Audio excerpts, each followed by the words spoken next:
I do want to tell you Ambassador Xu is on a very tight schedule, so he will not be taking your questions. So I'm hoping to take some of the questions I've already got from the audience for you. Now, for all of you, and this is not just those who are covering diplomacy closely, we know this. From the beginning of this decade, from the 2020s, India and China's relationship has been a roller coaster ride. I think from the highs we saw just before the decade in Wuhan and Mamallapuram, where Prime Minister Narendra Modi and the Chinese President Xi Jinping met, not just held meetings, but spent time together, hours, one-on-one. And that seemed to be a high in the relationship, but it was followed by one of the lows. The first such incident in more than 40 years, most violent point in Galwan, before they began to resume ties in 2024.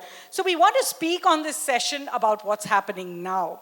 How the process of revival of ties came about, that took Prime Minister Modi to Tianjin last year, and could bring President Xi to India later this year or soon, but also of how they are scripting the resumption of that part of the relationship that really did get most ruptured, the people-to-people ties, the trust, the travel, the tourism, and the trade.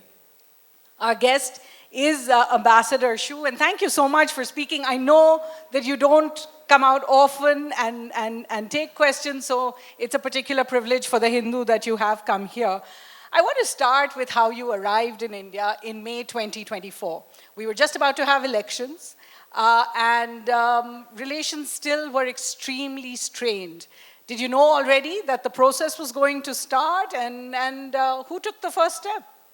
Thank you very much. Good morning to everybody. So I'm very glad to visit Bangalore and attend the Hindu Huddle. This is my first time to visit this very beautiful city, and I'm very happy to answer your questions and share my views with friends at present. You know that the China-India relationship is one of the most important relationships in this world. Its importance extends the bilateral scope and carries the global significance, global strategic significance. The development of the relationship between our two sides has drawn high attention from the world throughout the time. And recently, I'm very glad to see that tangible and gradual progress has been made in our bilateral ties. We can find that we have resumed the direct flights between the cities. We have resumed the pilgrimage. And from the Indian side, India has eased restrictions to the Chinese people's visa and the Chinese investment. So in fact, that this process started almost 1 year ago and still underway. But of course, those achievements made due to the joint efforts by both of us, our sides. And I'm expecting that more fruitful outcomes will be achieved in the coming time. Thank you.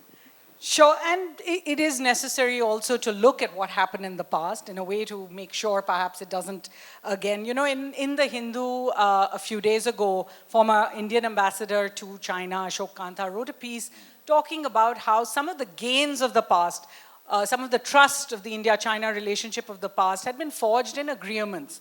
There was a 1993 LAC Border Peace and Tranquility Agreement, 2005, a political agreement on finding an understanding. Recently, we saw in Beijing another meeting of the two sides. I wanted to ask, Ambassador, what are some of the lessons that have been learned in this process of things you can do and things that should not be repeated, in a sense, to ensure that this kind of situation that we saw, violence on the line of actual control in which 20 Indian soldiers were killed, as well as Chinese soldiers, does not happen again? So in regard of your question, what kind of lessons can be drawn from the freeze and resumption of the ties? I think it's true, we have some lessons to conclude, and even some lessons are very valuable. So first of all, I think that the leaders of our two countries play a leading role in providing strategic guidance for the relationships between our two countries. Both President Xi Jinping and Prime Minister Modi attach great importance to the bilateral ties and view the bilateral relationship from strategic and long-term perspective.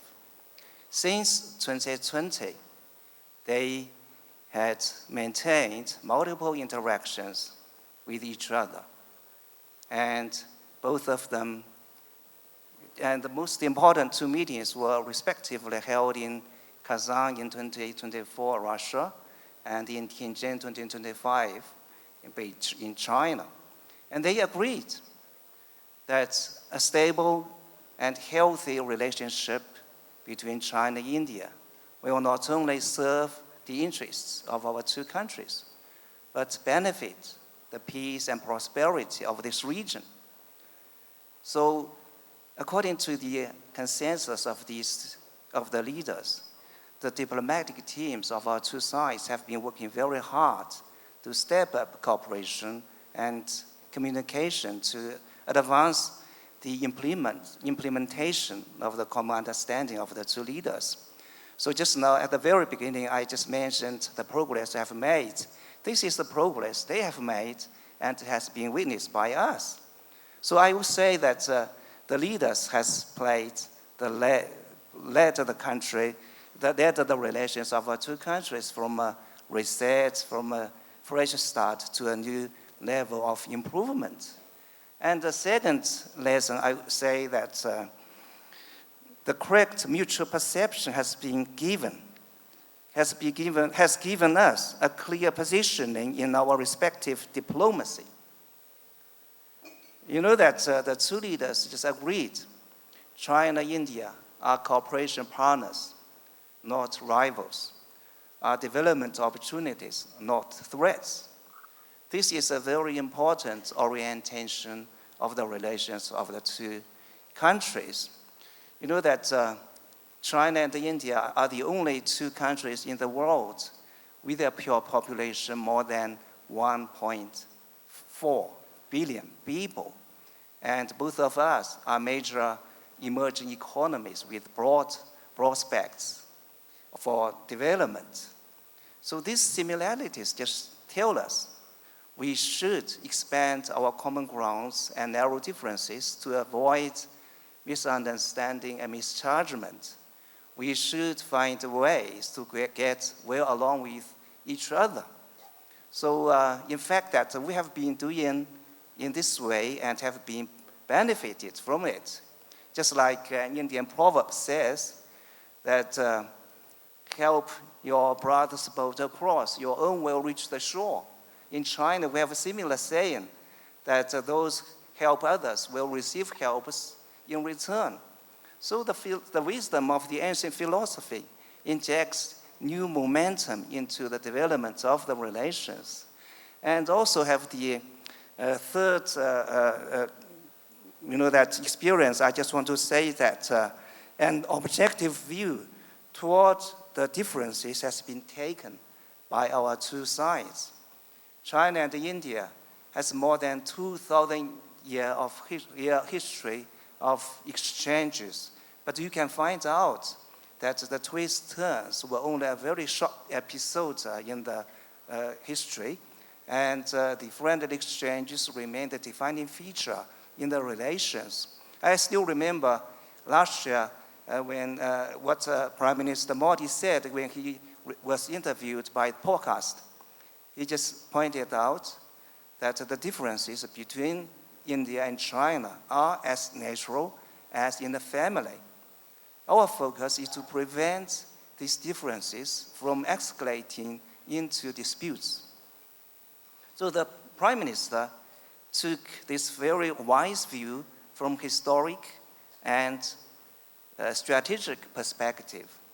So China and India, as two ancient civilizations, we have enough wisdom and capability to find effective ways to accommodate each other's core interests and major concerns and properly settle all those differences through dialogue and consultation. I am confident in that. All right, but even so, the boundary question remains and is being discussed.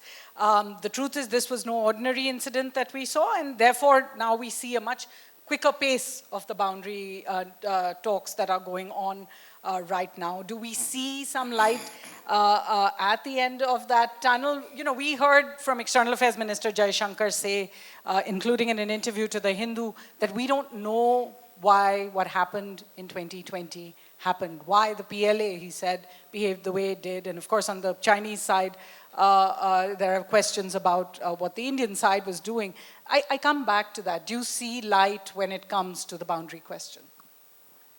You know that it is true we have made progress and improvement in our relations, but the full normalization of our ties still calls the joint and continued efforts from our two countries. So how to realize the full normalization? I think the boundary question will be a very important one. We should handle it properly. And in fact, that the boundary question between our two countries is very complex and sensitive, left over from the history. It concerns about the sentiments of the two peoples and requires dialogue and consultation to seek a fair, reasonable, and mutual acceptable resolution. And in recent years, our two sides have kept very close communication on the boundary question through these important mechanisms, just like the meeting of the special representative on the boundary question and the working mechanism for consultation and coordination on border affairs.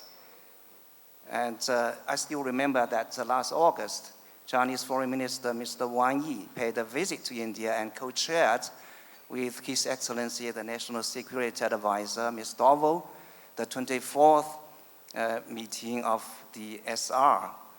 And they reached a 10-point consensus and agreed to set up an expert group to explore the early harvest of boundary delimitation on appropriate sectors. And they also agreed to set up a working group to advance the border management. And only last week, the 35th meeting of the WNCC was held in Beijing. So the important issues, just like the boundary delimitation, the border management, the mechanism building, and the cross-border communication cooperation were fully addressed by that meeting. So nowadays, I will assure you that the border situation is peaceful and stable. And China always believes that the boundary question should be placed as a proper position in our relations, and we should not allow the boundary question define the overall relationship of our two countries. Still less, let specific differences affect the bilateral cooperation. So I think, of course, the boundary issue is very critical. And also, you know that between our two sides, we have another issue should be called attention from the two sides. That one is that we should step up exchanges to enhance mutual trust. Just now I said that we can take an objective view to all the differences. It is true, but in fact, the mutual trust between our two sides and the deficit is very serious. You know that the exchanges between the decision-making bodies of the two governments are not enough. We used to have about 50 mechanisms, official mechanisms for dialogue and consultation between our two sides. Unfortunately, most of them remain stalled. The insufficient exchange may probably will result in the increase of misunderstanding and misjudgment. And also, the level of people-to-people exchange is low and unbalanced. Just now that we do not have any Chinese journalists based in India. It's, this kind of exchange is very low.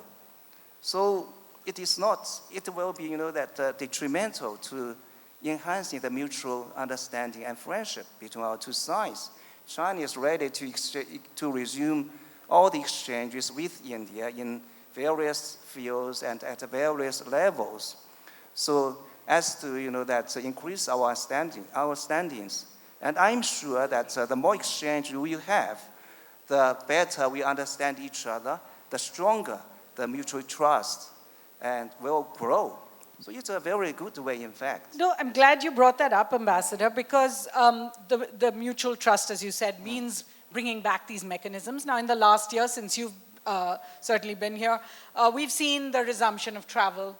We've seen flights restarted with some of the cities. Bengaluru used to be called the Silicon City. In many ways, it is India's tech capital.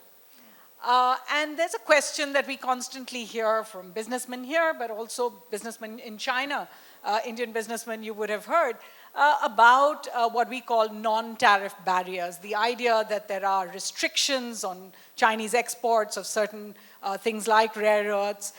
There are on the Indian side, we saw restrictions on Chinese investment being lessened. Where do you see the real hurdles when it comes to increasing trade and what India always wants, increasing balanced trade? And how much do you think these two countries can cooperate in the field of AI? That's true that we should expand mutually beneficial cooperation and pursue common development. You know that both China and India have made economic development strategies. At present, China is engaged in the rejuvenation through modernization, and India is driving forward the Viksit Bharat 2047 vision. So the development is the biggest common denominator between our two countries. And in fact, that recent years, we have seen the steady growth of economic and trade cooperation. China is the biggest trading partner for India, according to the statistics of the Indian government. Last year, the trade volume between our two sides was about 151 billion US dollars.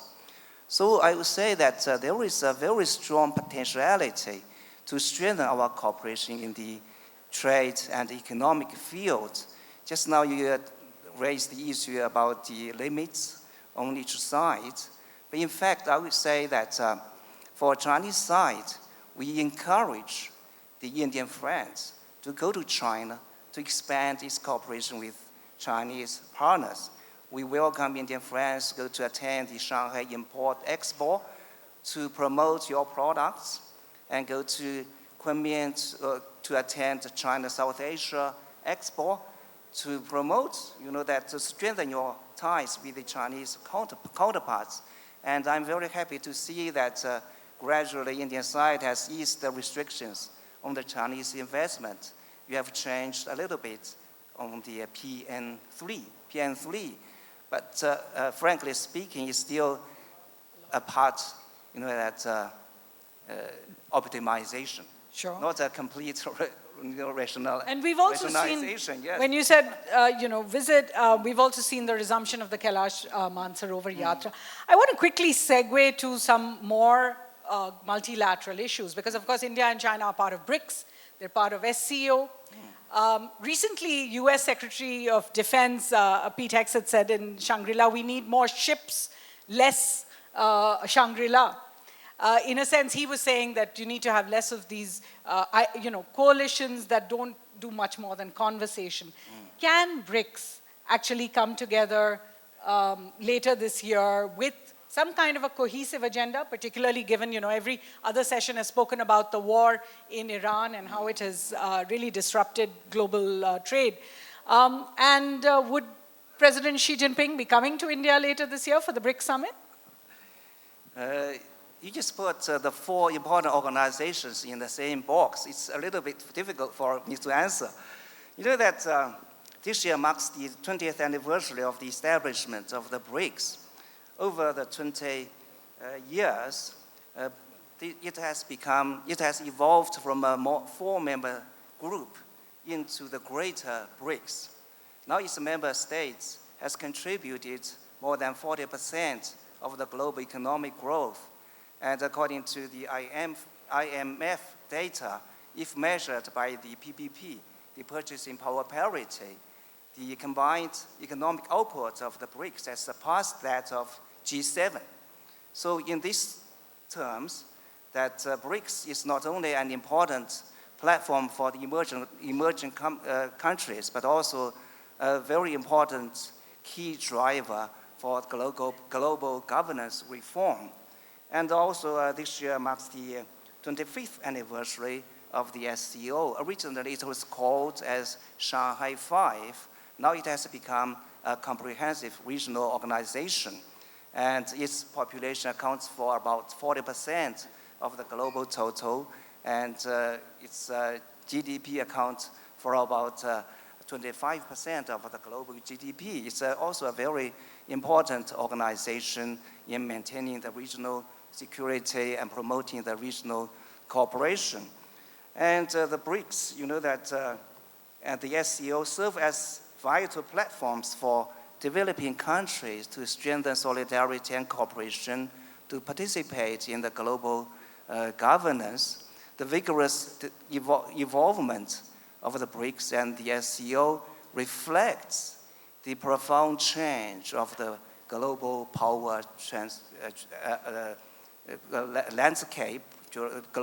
landscape, and also embodies the international community's call for greater democracy in the international relations. Not long ago, a very important poll report was released by the Indian think tank. It says that about 73% of the young people of India believes the BRICS and SCO can serve as alternatives to the Western-led global governance mechanisms. So I think this is a very good answer to your question. All right, so there are places they can work. Here in South Asia, and I can't let you go without asking about it, you've served in Afghanistan as well. The basic hurdle, if you ask me, to mutual trust is China's-Pakistan relationship. A year ago, when we were all here for the Hindu Huddle and Operation Sindoor was underway, the India-Pakistan 4-day conflict, there was a sense in India that China had really supported Pakistan. Is this, according to you, going to become a hurdle again? Because of course, you know, the conflict continues, the tensions with Pakistan continue. How does China work with India and South Asia while this does? China, you know, that attaches great importance to its relations with neighboring countries. Guided by the principle of amity, sincerity, mutual benefits, and inclusiveness, China pursues its cooperative and friendly ties with all neighboring countries, including South Asia countries. And Pakistan and India are neighbors to each other, and also neighbors to Pakistan and India, also neighbors to China. We just hope that India and Pakistan will seek the resolutions on the differences through negotiations and dialogue, because geographically you can never separate it from each side. The good relations between your two countries will benefit the two peoples and the two countries, and also it will be conducive to maintain the peace and peace, development, and prosperity of this region. So that's why we support India and Pakistan to settle all differences through negotiations and dialogue. All right. Ambassador, I'm going to thank you for your candid answers. Before you go, an answer on President Xi coming to India. Is this likely this year or sometime soon? You know that this year, India is the presidency of the BRICS. And in fact, that China has actively participated in all the events under the framework of the BRICS. And you know that the summit is the highlight of the BRICS. And we also believe that the meeting by the leaders will steer the high-quality development of this organization in the future. So China, together with all those member countries, we are fully getting prepared for this very important occasion. And now there are still 3 months for us to get prepared. So I couldn't give you a very exact answer and proper information now, but I hope you will keep tuned, and we will keep you informed on time. All right. So the normalization is a work in progress, and watch this space for more on India, China. I'm sorry we can't take questions. Ambassador Xu does have to go, but Ambassador Xu Feihong, thanks so much for joining us.